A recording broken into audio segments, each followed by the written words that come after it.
Hello my lovely viewers, welcome to my channel book and cook. आज मैं आपके साथ शेयर कर रही हूँ बिल्कुल परफेक्ट तरीके से शामी कबाब बनाने की रेसिपी। बहुत ही रेशेदार बन के तैयार होते हैं ये कबाब और बहुत ही क्विक बन जाते हैं। इसे आप एक ग्राइंड करने की भी झंझट नहीं है। तो चलिए रेसिपी बनाना शुरू करते हैं। तो देखिए यहाँ पर इन शामी कबाब को बनाने के लिए मैंने आधा किलो मटन लिया है, यानी कि 500 ग्राम्स मटन लिया है। इसे पहले अच्छे से वॉश कर लिया था। इस रेसिपी को बनाने के लिए आप कीमे का भी इस्तेमाल कर सकते हैं या फिर चिकन का भी इस्तेमाल कर सकते हैं, लेकिन बेस्ट बिल्कुल रेशेदार कबाब के लिए, बेस्ट रिजल्ट्स के लिए आप इस तरह से मटन का इस्तेमाल कीजिए। इसमें हम ऐड कर लेंगे 1 कप चना दाल, जिसे मैंने 3 से 4 घंटे के लिए भिगो दिया था। तो ये दाल बहुत अच्छे से फूल गई है। नेक्स्ट इसमें एक रफली चॉप किया हुआ बड़े साइज़ का प्याज ऐड कर लेंगे। नेक्स्ट यहाँ पर मैं ऐड कर रही हूँ 10 से 12 लहसुन की कलियाँ, 2 से 3 अदरक के टुकड़े। नेक्स्ट यहाँ पर ऐड कर लेंगे 7 से 8 लाल मिर्चें। नेक्स्ट अब ऐड करेंगे 2 से 3 तेज़ पत्ते, 3 यहाँ पर बड़ी इलायची क्रश करके ऐड कर रही हूँ, 3 से 4 छोटी हरी इलायची भी ऐड कर लेते हैं। नेक्स्ट यहाँ पर मैं जावित्री और दालचीनी का टुकड़ा भी ऐड कर रही हूँ। नेक्स्ट यहाँ पर 6 से 7 लौंग और 10 से 12 काली मिरी ऐड कर लेते हैं। आधा चम्मच शाही ज़ीरा और आधा चम्मच नॉर्मल वाला ज़ीरा, 1 बड़ा चम्मच यहाँ पर अक्खा धनिया ऐड कर लेते हैं। नेक्स्ट यहाँ पर 1 चम्मच लाल मिर्ची पाउडर, आधा चम्मच हल्दी पाउडर, आधा चम्मच नमक टेस्ट के हिसाब से ऐड कर लीजिए। और फिर यहाँ पर मैं 1 कप पानी ऐड कर रही हूँ। बहुत ज़्यादा पानी ऐड हमें नहीं करना है, बस ये जितने भी हमने मसाले वगैरह डाले हैं उसी के लेवल में हम पानी लेंगे।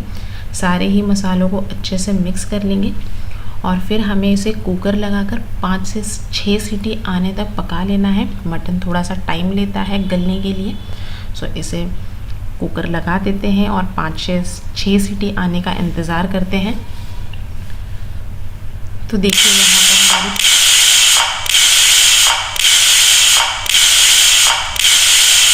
5 सीटी आ चुकी है। इसके प्रेशर को रिलीज़ कर लेंगे और फिर कुकर को खोल लेंगे।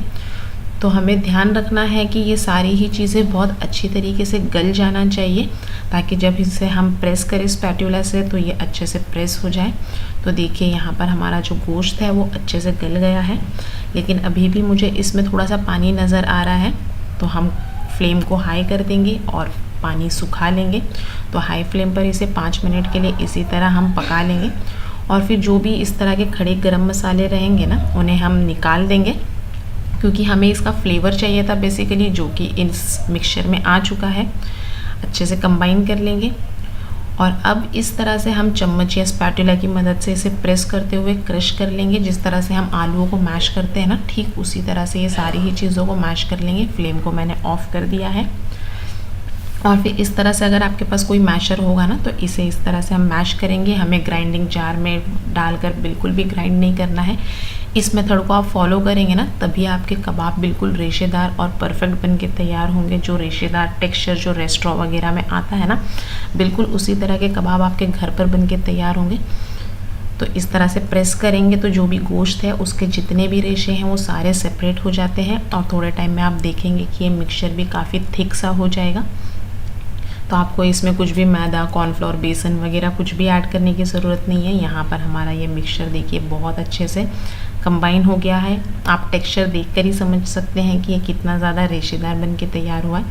निकाल लेते हैं सारे मिक्सचर को। नेक्स्ट इसमें थोड़ी सी कुटी हुई लाल मिर्ची ऐड करते हैं, थोड़ा सा हरा धनिया ऐड कर लेती हूँ, बारीक कटा हुआ पुदीना ऐड कर लेंगे, जो कि कबाबों की जान होती है। अब यहाँ पर मैं 1 अंडा ऐड कर लूँगी। अंडा ना इस मिक्सचर को बेसिकली बाइंडिंग देने का काम करेगा, जिससे कि आपके शामी कबाब कभी नहीं टूटेंगे और बिल्कुल परफेक्ट बन के तैयार होंगे। तो यहाँ पर 1 अंडे के साथ हमने इसे अच्छे से मिक्स कर लिया है। तो देखिए यहाँ पर हमारा ये मिक्सचर बिल्कुल परफेक्ट है। अगर आपको लगता है कि आपका मिक्सचर थोड़ा सा लूज़ है तो आप इसे 10 से 15 मिनट के लिए फ्रिज में रख दीजिए, तो ये अच्छे से सेट हो जाता है।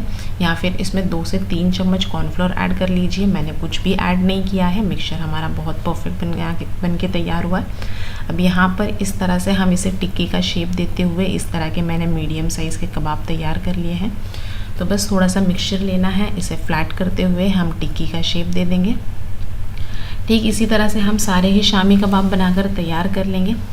तो आप भी इस मेथड को फॉलो करके शामी कबाब बनाइए, आपके भी कबाब बिल्कुल रेशेदार और परफेक्ट टेक्सचर वाले बनके तैयार होंगे। तो देखिए यहाँ पर सारे कबाबों को तैयार करने के बाद मैं इसे फ्राई कर लूँगी। तो यहाँ पर हम इन कबाबों को डीप फ्राई नहीं कर रहे हैं, शैलो फ्राई से थोड़ा ज़्यादा तेल मैंने ऐड किया है, फ्लेम को मीडियम रखा है और इसे 3 से 4 मिनट के लिए हम फ्राई होने देंगे, जब तक इस पर अच्छी सी एक कोटिंग नहीं आ जाती है, अच्छा सा गोल्डन कलर नहीं आ जाएगा, तब तक हम इसे फ्राई होने देंगे। उसके बाद ही हम इसे पलटेंगे। तो देखिए बहुत ही सिंपल सा और क्विक सा प्रोसीजर है इस कबाबों को बनाने के लिए। तो जब तक कबाब फ्राई हो रहे हैं तब तक हमें क्विक सी चटनी बनाएंगे, जिसके लिए मैंने पुदीना, हरा धनिया, हरी मिर्च, 4 से 5 लहसुन की कलियाँ, 2 चम्मच दही, आधा चम्मच नमक और थोड़ा सा ज़ीरा लिया है। तो बहुत ही आसान सी चटनी है। सारे ही इंग्रेडिएंट्स को इस ब्लेंडिंग जार में डाल देंगे और इसे ग्राइंड कर लेंगे, जो कि परफेक्ट चटनी होगी इन कबाबों के साथ। तो आप नॉर्मली जब भी कबाब वगैरह बनाते हैं तो इस तरह की एक क्विक चटनी बना लीजिए, जो कि मस्ट होती है कबाब के साथ, कबाबों के टेस्ट को दुगना कर देती है।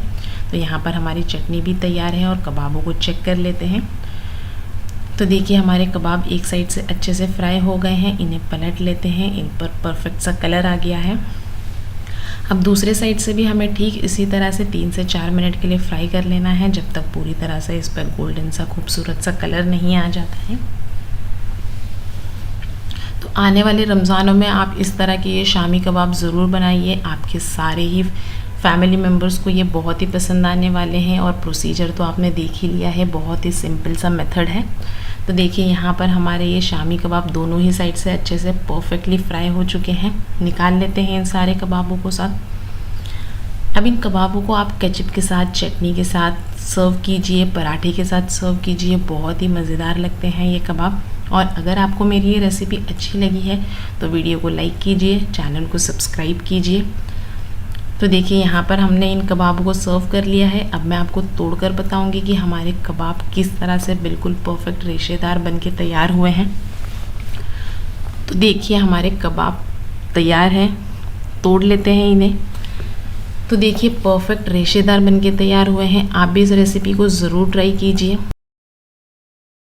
आज मैं आपके साथ शेयर कर रही हूँ लहसुनी चना बनाने की रेसिपी, जो कि मुंबई के ढाबे की स्पेशलिटी है। ये मुंबई के ढाबों पर सर्व किया जाता है। तो आज हम इसे घर पर बनाएंगे। तो चलिए इसे बनाना शुरू करते हैं। इसे बनाने के लिए मैंने लिए हैं 250 ग्राम काबुली चना, जिसे पहले मैंने अच्छे से वॉश करके इसे 5 से 6 घंटे के लिए भिगो दिया था। अगर आपके पास ज्यादा टाइम है तो आप इसे रात भर भिगो सकते हैं, या फिर अगर आप रात में बनाने वाले हैं तो आप दिन में से 5 से 6 घंटे के लिए भिगो दीजिए। और फिर इसे हम बॉईल करेंगे। तो बॉईल करने के लिए मैंने इस सभी चने को कुकर में डाल दिया है और इसमें डाल देते हैं 2 कप पानी और इसे 2 सीटी आने तक मैं उबालूंगी। साथ में इसमें नमक डालकर उबालेंगे हम इसे। जैसे ही 2 सीटी आ जाती है फ्लेम को ऑफ कर देंगे। इसे हमें ओवर कुक बिल्कुल नहीं करना है। तो देखिए ये अच्छे से बॉईल हो गए हैं, बस इतना ही हमें इसे पकाना है। अदरवाइज अगर ये ज्यादा बॉईल हो गए तो इसका छिलका निकल जाएगा। और बस अब इसका पानी स्ट्रेन कर देंगे। और तो चने बिल्कुल रेडी है। अब ये दूसरा बोल ले रही हूँ मैं। इसमें हम रेडी करेंगे इसके लिए एक बैटर, जिसके लिए हमें चाहिए एक अंडा। अगर आप अंडा नहीं खाते हैं तो अंडे को आप स्किप कर दीजिए, लेकिन अंडे से जो है वो चने के ऊपर बहुत अच्छी सी कोटिंग आ जाती है। तो लीजिए अंडे को फेंट लिया है। अब इसमें मैं डाल रही हूँ 3 चम्मच मैदा और सेम क्वांटिटी में मैं डाल रही हूँ 3 चम्मच कॉर्नफ्लावर। मिक्स कर लेते हैं इसे अंडे में अच्छी तरह से। और फिर इसमें जाएंगे बाकी के मसाले। ये मैं डाल रही हूँ 1 चम्मच कश्मीरी लाल मिर्च। अगर आप थोड़ा सा स्पाइसी पसंद करते हैं तो नॉर्मल जो तीखी वाली मिर्च होती है वो भी इसमें डाल दीजिए। साथ में 1 चम्मच इसमें अदरक लहसुन का पेस्ट। नमक मैं कम ही डाल रही हूँ क्योंकि हमने बॉईल करते हुए भी डाला था। 1 चम्मच डाल देते हैं भुने हुए जीरे का पाउडर। 1 चम्मच डाल रही हूँ डार्क सोया सॉस। साथ ही में डालेंगे 1 चम्मच इसमें रेड चिली सॉस। नेक्स्ट जो मैं इसमें डाल रही हूँ वो है शेजवान चटनी। शेजवान चटनी जरूर डालिए, इससे बहुत अच्छा टेस्ट आएगा चने में। अब इसमें डाल देंगे थोड़ा सा फूड कलर। तो जो ढाबे पर आपने लहसुनी चने खाए होंगे उस पर एक अच्छा सा रेड कलर होता है, तो उसके लिए जरूरी है कि हम इसमें फूड कलर डालेंगे। तो देखिए इसमें कितना अच्छा सा कलर आ गया है। और जो चने मैंने बॉईल कर रखे थे ना, वो सभी चने हम इसमें डाल देंगे और फिर इसे बहुत अच्छी तरह से मिक्स करेंगे ताकि ये जो बैटर है ये इस पर अच्छी तरह से कोट हो जाए। तो आपको ध्यान रखना है आपके जो बैटर की कंसिस्टेंसी है वो बहुत ज्यादा पतली नहीं होना चाहिए, इस तरह के थिक होना चाहिए। तो देखिए चने बहुत अच्छे से कोट हो गए हैं। अब उसे 5 मिनट के लिए मैंने छोड़ दिया है ताकि उस पर अच्छा सा मसाला लग जाए। तब तक पैन में तेल डालकर इसे गर्म होने के लिए छोड़ देते हैं। तो जैसे ही तेल गर्म हो जाता है इसमें मैं डालूंगी लहसुन फ्राई होने के लिए। तो आपको ध्यान रखना है लहसुन जब आप फ्राई कर रहे हैं तो फ्राई करने से पहले आप इसे थोड़ा सा क्रश करके डालिए, नहीं तो ये जो है फूटता है लहसुन, जो कि रिस्की होता है। तो लहसुन को फ्राई करके निकाल लिया है, बस 2 से 3 मिनट फ्राई करना है। और फिर जो चने हैं एक एक करके हम इसे तेल में डाल देंगे, तेल गर्म होना चाहिए। और एक साथ में हम चने नहीं डालेंगे क्योंकि ये इकट्ठे होकर चिपक जाएंगे और जो चने हैं वो खुले खुले से होना चाहिए, इसलिए मैं दूरी पर चनों को डाल दूंगी फ्राई होने के लिए। तो देखिए थोड़ा थोड़ा करके हम फ्राई करेंगे, तो बहुत ज्यादा वक्त नहीं लगता है इसे फ्राई होने में। ये फ्राई हो गए हैं, इसे निकाल लेते हैं। 1 से 2 मिनट में ये फ्राई हो जाते हैं आसानी से। इसी तरह से जो बाकी के चने हैं वो भी मैं फ्राई कर लूंगी। तो काफी सारे लोग इसे अलग अलग नाम से जानते हैं, कोई इसे लहसुनी चना कहते हैं, कोई इसे चाइनीज चना कहते हैं, कोई इसे ढाबे वाले चना कहते हैं। तो एक बार फिर से मैंने तेल गर्म होने के लिए रख दिया है, हम इसको डबल फ्राई करेंगे। इससे जो है चने क्रिस्पी बन जाते हैं। तो आपको इसे 2 बार फ्राई करना है और तेल अच्छी तरह से गर्म होना चाहिए। बस ज्यादा टाइम के लिए नहीं फ्राई करना है, 1 मिनट के लिए मैंने इसे फ्राई किया है और फिर इसे निकाल लेते हैं। तो ये बहुत टेस्टी लगते हैं ये चने, आप भी इसे जरूर ट्राई कीजिए घर पर, आप सभी को ये पसंद आने वाले हैं। तो देखिए मैंने इसे निकाल लिया है, ये अब काफी क्रिस्पी हो गए हैं। और ये जो लहसुन है इसे हम इस पर डाल देते हैं, इससे लहसुन का बहुत अच्छा सा फ्लेवर आ जाता है।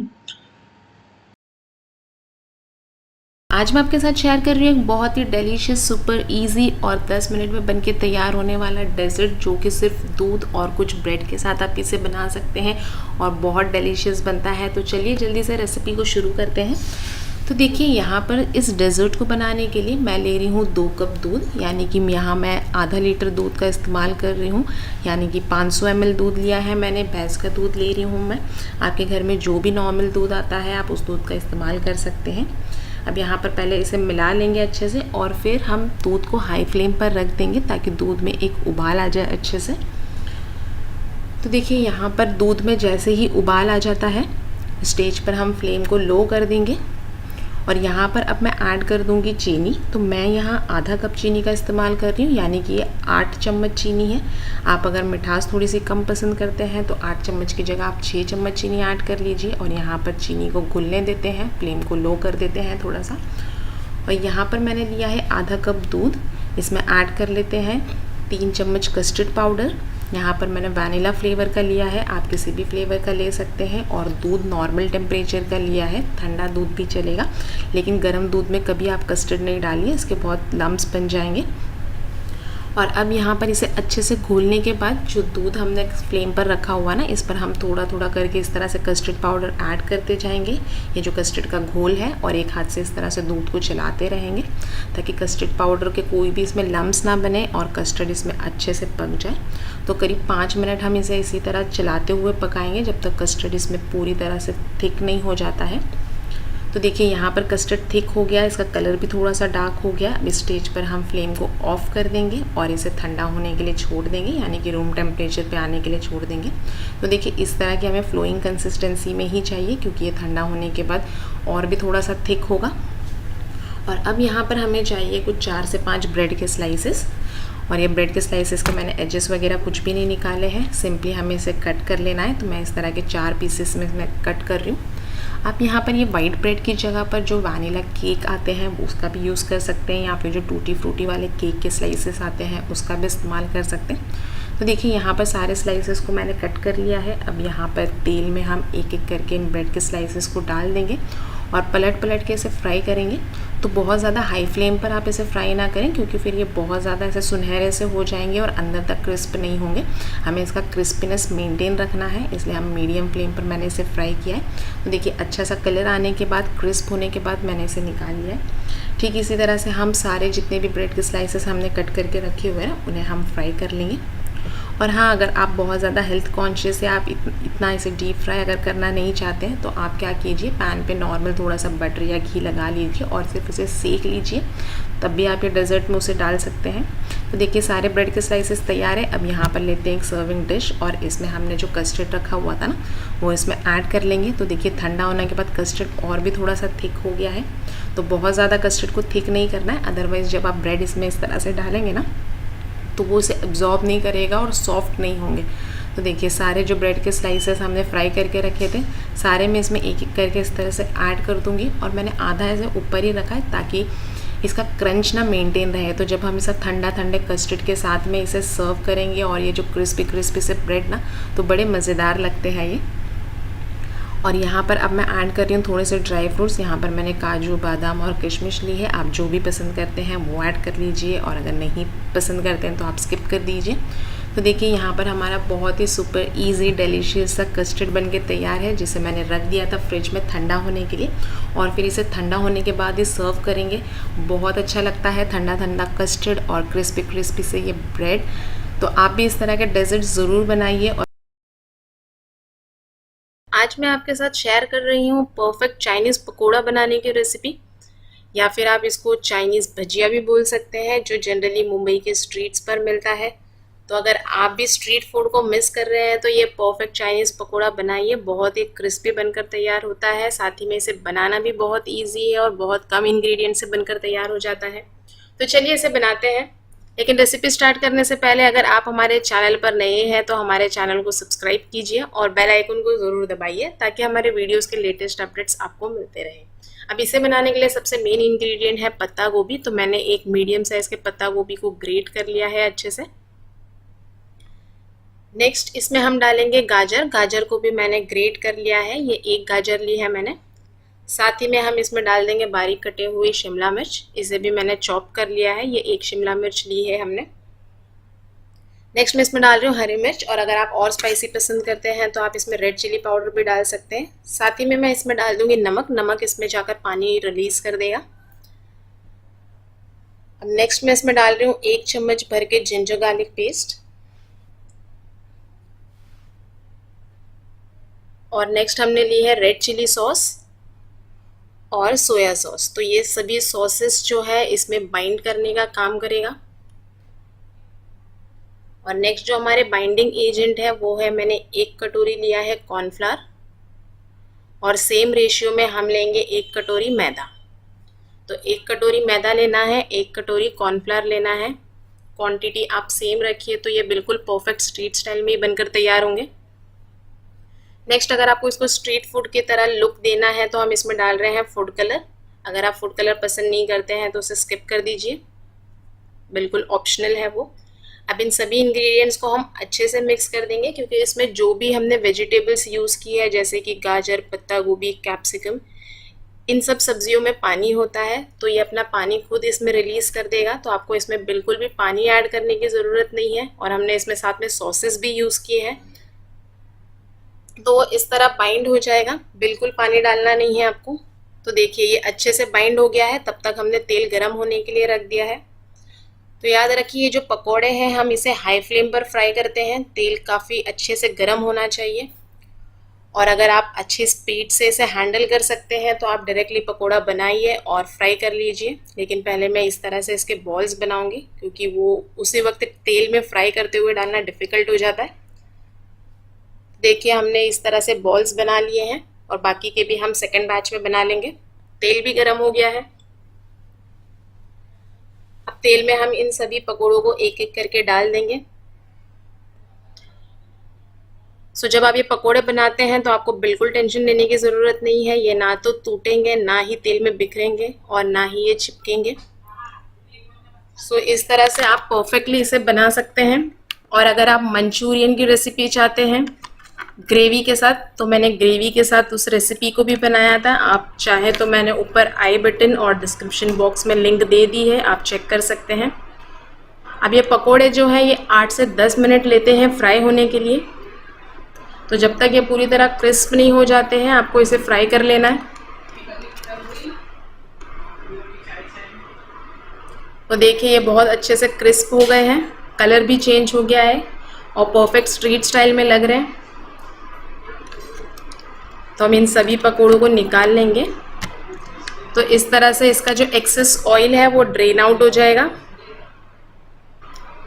तो देखिए हमने सभी पकोड़ों को निकाल लिया है। तो अगर आप भी इन पकोड़ों को मिस कर रहे हैं तो ज़रूर ट्राई कीजिए। बहुत कम इंग्रेडिएंट्स के साथ बन जाता है और बिगनर भी इसे बहुत आसानी से बना सकते हैं। तो चलिए अब इस गर्मा गर्म पकोड़ों को सर्व कर लेते हैं। बहुत ही क्रिस्पी बनकर तैयार हुए हैं, मेरे तो मुंह में पानी आ रहा है। तो चलिए हम इसे सर्व भी करते हैं स्ट्रीट स्टाइल में।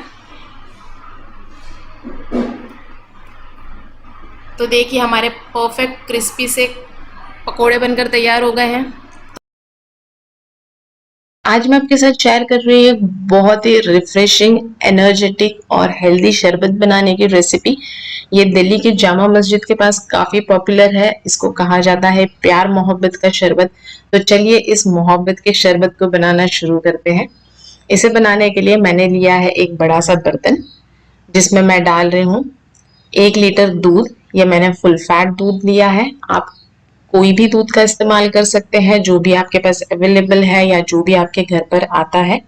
तो यहाँ पर पूरा मैंने 1 लीटर दूध ले लिया है। अब इसे बॉईल होने के लिए छोड़ देते हैं। तब तक मैं इस तरबूज को काट लूंगी। मैं तो इसे तरबूज कहती हूँ, कुछ लोग इसे कलिंगड़ कहते हैं, वाटरमेलन कहते हैं और अलग अलग स्टेट्स में इसके अलग अलग नाम है। आप इसे क्या कहते हैं मुझे कमेंट सेक्शन में बताइए। तो इसे इस तरह से मोटे मोटे पीसेस में मैं कट कर लूंगी। बहुत ज्यादा बड़े नहीं, बहुत ज्यादा छोटे नहीं, इस तरह के क्यूब्स में इसे कट कर लेना है। ये तरबूज को मैंने कट कर लिया है। और ये जो मोहब्बत का शरबत है इसमें सबसे मेन इंग्रेडिएंट जो है वो है तरबूज। तो तरबूज जरूर डालिए।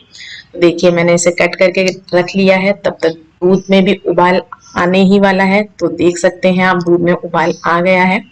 अब मैं फ्लेम को लो कर दूंगी और लो करने के बाद अब इसमें हमें ऐड कर लेना है चीनी। तो आप जितना मीठा पसंद करते हैं उतना डाल सकते हैं। मैंने यहाँ पर हाफ कप चीनी डाली है। चीनी स्टार्टिंग में नहीं डालना है, उससे क्या होता है दूध जो है वो पतला हो जाता है। तो एक बार उबाल आने के बाद मैंने इसमें चीनी डाल दी है। चीनी पूरी तरह से इसमें घुल गई है। अब फ्लेम को मैं बंद कर दूंगी और दूध को ठंडा होने के लिए छोड़ देंगे। तो ठंडा करने के लिए मैं इस बड़े से बर्तन में डाल रही हूँ, ताकि दूध जो है वो जल्दी से ठंडा हो जाए, जल्दी से रूम टेम्परेचर में आ जाए। और जैसे ही ये रूम टेम्परेचर में आ जाता है आप इसे फ्रिज में रख के जल्दी से ठंडा कर लीजिए। ठंडा होने के बाद मैं इसमें डाल रही हूँ रूह अफ़ज़ा। रूह अफ़ज़े में भी काफी मिठास होती है, इसलिए आप चीनी उस हिसाब से ही इसमें डालिए और इसे मिक्स कर लेते हैं। तो वाह जी वाह, देख सकते हैं आप रूह अफ़ज़े का कितना बढ़िया सा कलर आ गया है। और जो हमने तरबूज के पीसेस कट करके रखे हुए थे वो इसमें हम ऐड कर देंगे। तो देखिए हमारा बहुत ही आसान सा प्यार मोहब्बत का शरबत बनके तैयार हो गया है। मिक्स कर लेते हैं इसे अच्छी तरह से। और इस स्टेज पर हम आइस नहीं डाल रहे हैं, जब आप सर्व करेंगे तब आपको आइस डालना है, क्योंकि अगर आप पहले से डाल देंगे तो शरबत काफी पतला सा हो जाएगा। तो अब सर्व करने से पहले मैं इसमें ऐड करूंगी कुछ आइस क्यूब्स। तो चलिए इसमें बर्फ ऐड कर देते हैं। तो जो ठंडा ठंडा शरबत है उसे पीने का मजा ही कुछ अलग होता है। और इफ्तार के बाद जो है शरबत, फालूदा या फिर कोई भी ठंडी चीज खाने का मन करता है, तो इस शरबत को आप इफ्तार के लिए जरूर बनाइए। तो चलिए अब मैं इसे सर्व कर लेती हूँ।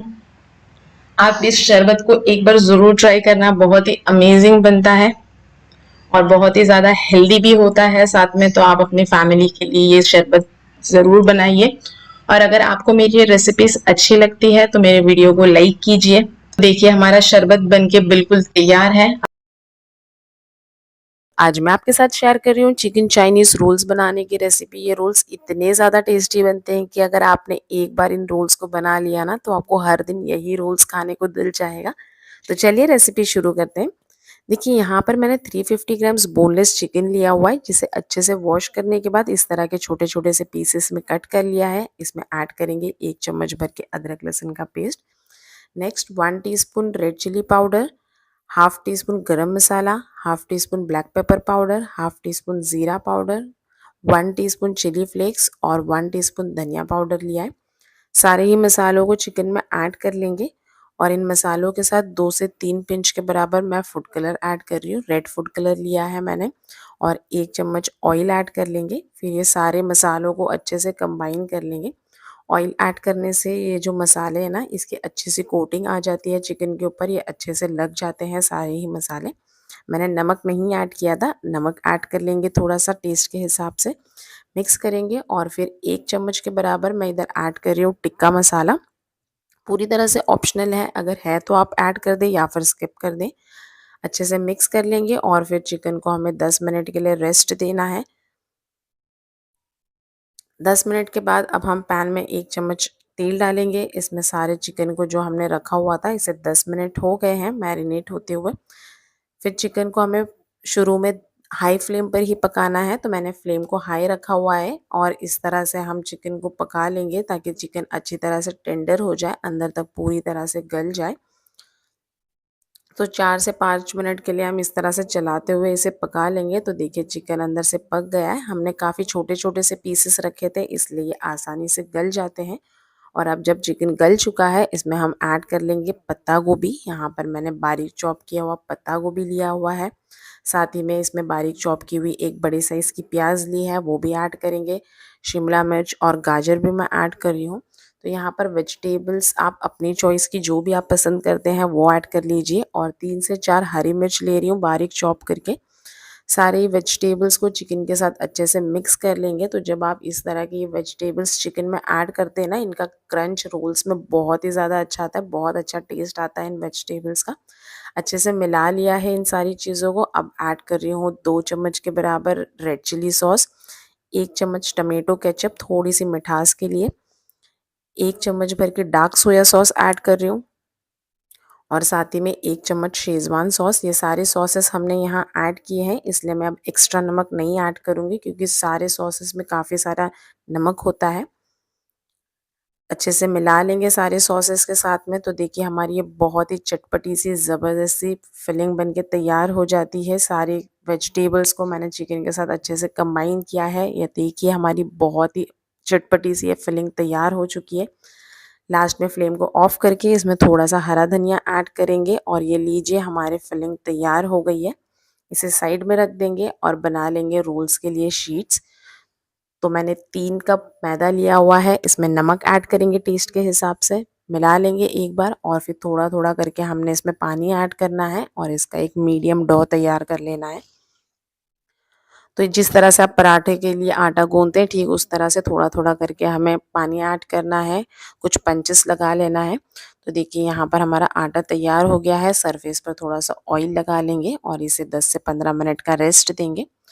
तो जो शीट्स बनाते हैं आप, उसके लिए आटे को रेस्ट देना बहुत ज़रूरी होता है। तो देखिए 10 मिनट के बाद आप देखेंगे तो ये काफ़ी सॉफ्ट सा हो गया है। इस तरह का ये स्ट्रेची सा हमारा आटा तैयार हो जाता है, जो कि बहुत परफेक्ट है। इससे हमारी शीट्स बहुत अच्छी बनती है। फिर हम इस तरह के ये मीडियम साइज़ के पेड़े तैयार करेंगे। सभी पेड़े इक्वल साइज़ में बनाइए, तो आपकी शीट सभी इक्वल साइज़ की बनकर तैयार होगी। तो देखिए अभी फ़िलहाल मैंने ये 2 पेड़े बना लिए हैं। इस पे थोड़ा-सा सूखा आटा लगाकर इसे बेल लेना है। बहुत ज़्यादा बड़े साइज़ में नहीं बेलेंगे, पहले हमें इसे छोटे साइज़ में ही बेलना है। फिर जो दूसरा पेड़ा है उस पे भी हम सूखा मैदा लगाकर सेम साइज़ में इसे भी बेल लेना है। दोनों को सेम साइज़ में मैंने छोटा ही बेला है और फिर इसके सरफेस पर हम अप्लाई करेंगे ऑयल। तो ऑयल को अच्छे से अप्लाई कीजिए सभी एंड्स पर, पूरी इस रोटी पर अच्छे से अप्लाई कर लीजिए ताकि जब हम इसे सेपरेट करें तो ये बहुत आसानी से सेपरेट हो जाते हैं। तो मैंने दोनों ही शीट्स पर इस तरह से ऑयल अप्लाई कर लिया है, थोड़ा-सा सूखा मैदा डस्ट करेंगे और इसे डबल लेयर बनाकर हमने बेल लेना है। तो जब आप इस तरह से ये शीट्स बनाते हैं ना रोल्स के लिए, तो ये बहुत आसानी से तैयार हो जाती है और अब हम इसे बेल लेंगे। अब आपको बिल्कुल इसे पतला बेलना है, तो जिस तरह की मार्केट में शीट्स मिलती है ना, बिल्कुल ट्रांसपेरेंट सी पतली सी, ठीक उसी तरह की हमारी ये शीट्स आसानी से तैयार हो जाएगी। तो देखिए हमने इसे बेल लिया है, मैंने इतना पतला बेला है इसे।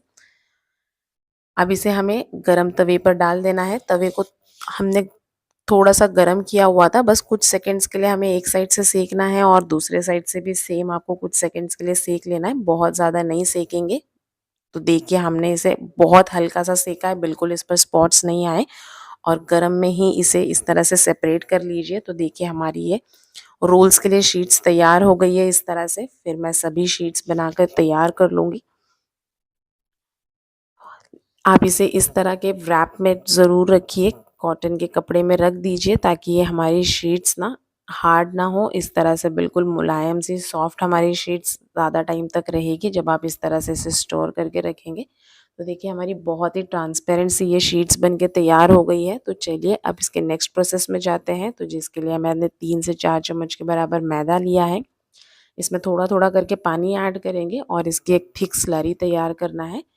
ये स्लरी हमें रोल्स को स्टिक करने में हेल्प करेगी, अच्छे से बिल्कुल लम्प फ्री इसकी स्लरी तैयार की है। तो चलिए अब रोल्स बनाना शुरू करते हैं।